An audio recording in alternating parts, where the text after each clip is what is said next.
So I have to tell you four things about market structure you don't know. So market structure has been taught across many channels, and I've taught market structure on these channels over and over again. But there are some very hidden facts about market structure I need to tell you about, some rules you need to know that would make you better at market structure. These rules are four in number, and after learning these four rules, you'll be better at marking your market structure. And by the time you're very good at marking your market structure, you're going to understand the market direction even better and draw on liquidity even better. So come with me, let's see how it's done. So the first one is BOS with week, okay, versus liquidity sweeps. So BOS with weeks versus liquidity sweeps is the first. So what do I mean by that? So if you are on the chart and something like this happen, and maybe the market is going up, and we broke structure here whereby price went above this previous high, and we assume in this case that here is just a candlestick wick, and the candle is supposedly close under this. So some people are going to be confused. Is this a liquidity sweep or is this a break of structure to the upside? Now that confusion will be fixed in this video. Now one thing you need to know is when it comes to structure breaks, only certain highs and lows are allowed to be broken for these things to be considered as a structure break. Now for instance, I'm doing this and this and this. Now in as long as these highs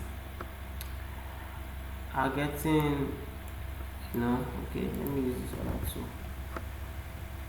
Now as these highs are getting taken out, this and this is break of structure, and I don't care what broke it, even if it's a wick, it's a body, it's still break of structure because these are major highs. And if this is going to flip bearish, this major low has to be taken out like this. So if this major low and major highs continue to get taken out, whether it's with a wick or not, it's still a break of structure. So what is considered a normal liquidity sweep in this case? For instance, if since the market is not straightforward like this drawing, so in case we have something like this, something like this, something like this, and then we have this is not a break of structure to the upside. This is a liquidity sweep. Okay. Also, if we have something like this,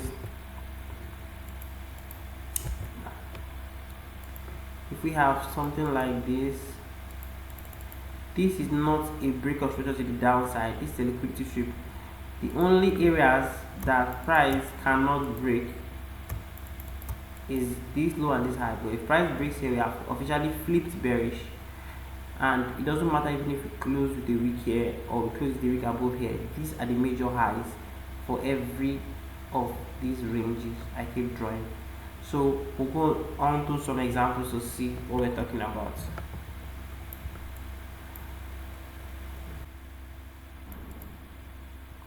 Now we can take a look at this. As you can see, the market was going up, lower, we made this high, we pulled back, we made this high, we pulled back, we made this high, and we crossed here.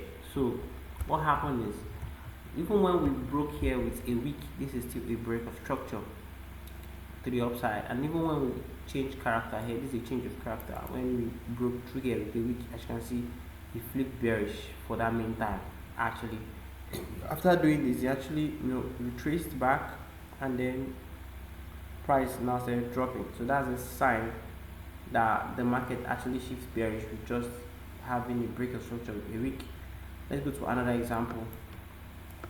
Alright, so this is another great example whereby you can see all the wicks here are serving as break of structure, and you can see how bearish everything is. So you see price took out this low, retraced a bit, took out low again. So this is a vivid example that break of structures can be correctly done with wicks also, which does not mean liquidity sweeps trying to reverse price to the higher side.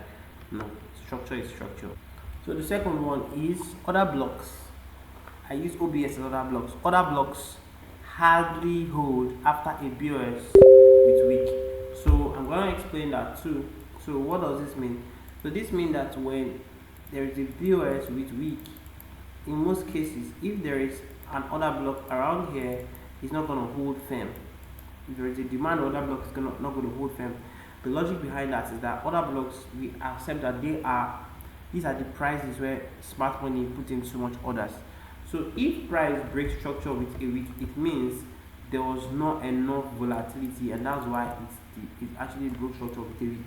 There was enough volatility, the candle will have closed above. So if there's no volatility, it means money was not put in here. Buy orders were not dumped in here. So what happens is that is not strong enough. So if price returns back, it's going to fail because smart money do not have their orders at that particular area you're marking as an order block. So take note, the only POIs that might work, fair value gaps can work, rejection blocks can work, also liquidity sweeps can work. 1 minute liquidity sweeps when price is pulling back, whereby you have some liquidity lows here, some liquidity pools here as lows, and then price try to run them before pumping higher. Okay, is part of a POI. Also a fair value gap will work, a rejection block will work, a sell side liquidity sweep will work, or a buy side liquidity sweep, depends on the case. If it's a downtrend, a buy side liquidity sweep can work like this, it should be higher and drop.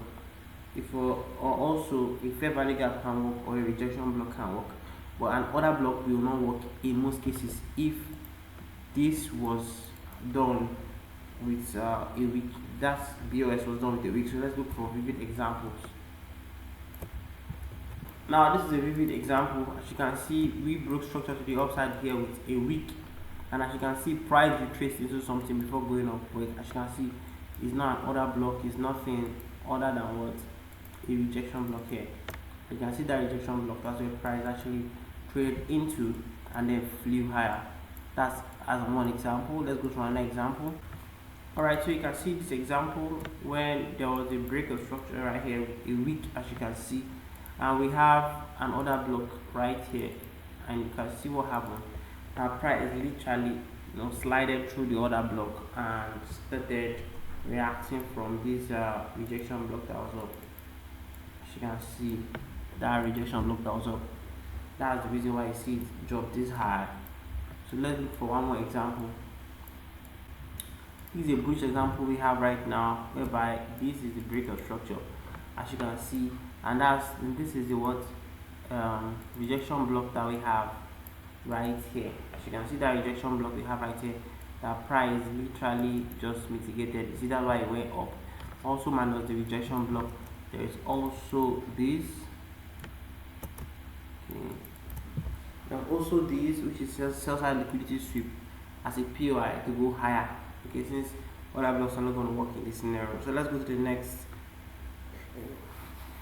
market structure rule. So the third one is fake chalks versus actual chalks. So let me write it here.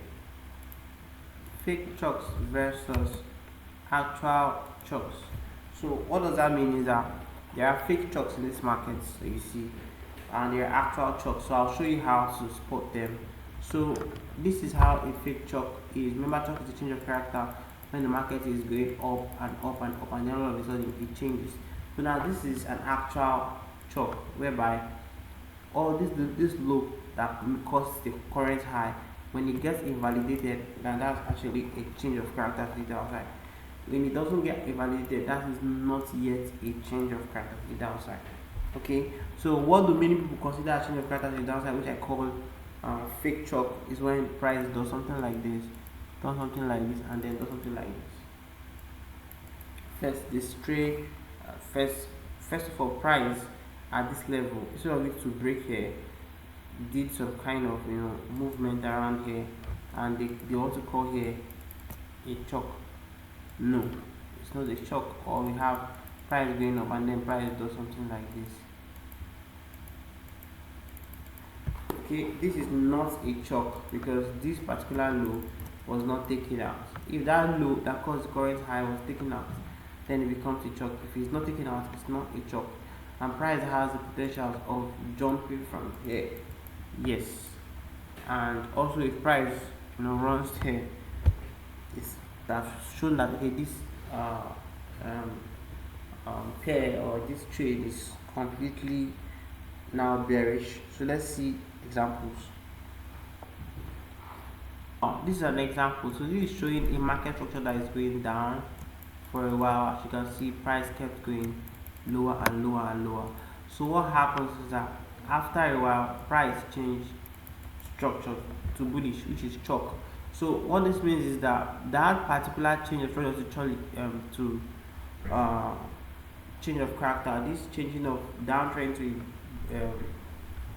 an uptrend, really you can see it's very different from market structure shift or whatever thing you want to call it, because it's invalidating the high that led to this correct low. This is a downtrend structure. This is a high that led to this low, is invalidating it right there, and then that shows um, you have now flipped bullish than any other thing. Okay, let's see for another example. Now this is an example of a fake chalk. As you can see, price it has been going up for a while. As you can see, then we had this one. Now what happens is that price started doing this and trying to create some lows here, and then this is going to deceive a lot of people that okay, this is a bearish change of character, price is about to drop. But did you see that it didn't just drop? Why? Because the only part low to invalidate at this time is the only um, if price comes to this low and takes it out, then it's totally bearish, because it's this low that led to the current high we are seeing right here.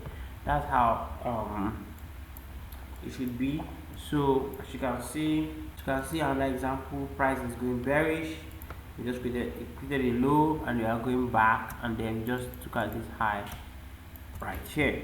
So as you can see, low, the high that led to low, we took it out. Now that's clean and actual chalk, okay? Because as you can see, it was coming down before, and then it's flipped bullish. So that's exactly how a real chalk should behave, and not price just doing minimal things, okay? And then you now start marking lines everywhere just because it's actually just moving a little bit. So you have to be careful about what you choose as your chalk, or you get lost, right? So this is another example of a chalk, as you can see, right? This is a chalk here. You can see how price drops so nicely. So that's exactly for it. So let's go to the next one. So number 4, the best POIs are visible on all time frames. So what that means is if you choose a POI on 4 hours in your structure dealing range, when I mean structure dealing range, for example, this is a new dealing range right here. After we break the previous high, we'll be in a new dealing range, regardless of any time frame you're dealing with. If we break structure to the downside now, for example, we are now in a new dealing range of that high and this low. That's just how it works, okay? So in that dealing range, okay, in that dealing range, any POI that you want to trade off, you must make sure it is reflecting on other smaller time frames. Okay, so if there are multiple FVGs right here and you have issues with choosing which is the best FVG, which one is the best FVG? Well, the best FVG is an FVG that shows on with the 1 hour, the 15, the 5 minutes, all these other smaller time frames under 4 hours. If this is a daily time frame we're using for this illustration, then all this time frame that is the best POI here is the POI that is showing on the 4 hours, 1 hour, 15, 5 minutes, 3 minutes, you know, that is reflecting there too. So you should know this today. Once it's like that, then it's the best POI to work with. The others that are not good, do not have such lineup of time frames having exactly the same thing. So let me show you an example. Alright, so this is an example. As you can see, we have this fair value gap here. We have this big fair value gap here, as you can see. And then how to know is the best fair value gap that's going to make price go higher is that as price entered here, if you check that same big zone, you find out that there is something there in that big zone on the 1 hour time frame, and it happens to be FVG to that price coming to. So the next time frame we check is 15 minutes to check out to. See another open FVG right here. Let's reduce this here. See around that same region, as you can see, the FVG right here from 4 hours to 1 hour to 15 all supported it. So As you can see, this FVG you see drawn here is refined. Okay, it's refined to smaller FVGs to suit on the smaller time frames. So always take note of this. Okay, that when you're looking for the best POI, the POI that has other POIs inside on the smaller time frame is the POI that holds the most, and the one that doesn't fails the most. Again, number one, BOS with weeks and BOS with weeks with a liquidity sweep. We talked about that. Number two, OBS hardly hold after a BOS with a week. We talked about that. It's only averages and rejection blocks that hold. Number three, we talked about fake charts versus actual charts.